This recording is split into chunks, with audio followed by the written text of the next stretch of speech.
Hello everyone. तो खेसारी लाल यादव जी के इस पुराने गाने का न्यू वर्जन यानी पार्ट टू के लिए काफ़ी डिमांड हो रहा है।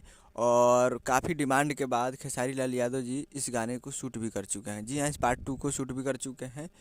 और इस गाने को लिखे हैं कृष्णा बेदर्जी जी, और वीडियो में दिखेंगे खेसारी लाल यादव जी और सपना चौहान जी। इससे पहले भी एक गाना आया था नींबू खरबूजा भइल टू, जो कि नींबू खरबूजा भइल का काफ़ी डिमांड था, इसलिए टू भी आया तो काफ़ी ज़बरदस्त सुपर डुपर हुआ वो गाना। और जा एक करे जा टू भी एकदम शूट हो चुका है। जी हाँ, वीडियो शूट हो चुका है, बस आने ही वाला है। तो आप लोग इंतज़ार कीजिए, वो भी आने वाला है। 1 से 2 दिन में इस गाने को रिलीज़ किया जाएगा। और वेस्ट भोजपुरी पे इसको भी रिलीज़ किया जाएगा। उसको भी नींबू खरबूजा बल टू को भी वेस्ट भोजपुरी पे रिलीज़ किया गया था, और जाए करेजा टू को भी वेस्ट भोजपुरी यूट्यूब चैनल पे ही रिलीज़ किया जाएगा। तो आप लोग तैयार रहिएगा। और इस गाने को गाए खेसारी लाल यादव जी, और म्यूजिक है आर्या शर्मा जी का। तो बहुत ही जल्द आने वाला है, तो तैयार रहिएगा वेस्ट भोजपुरी पे। उम्मीद करो कि वीडियो अच्छा लगा तो चैनल को सब्सक्राइब लगा पर कैसे खेसारी लाल यादव जी की लेटेस्ट मिलाते रहे। और वीडियो अच्छा लगा तो वीडियो को एक लाइक कीजिए। कमिंग सून है, बहुत जल्द आप लोगों को देखने को मिलेगा।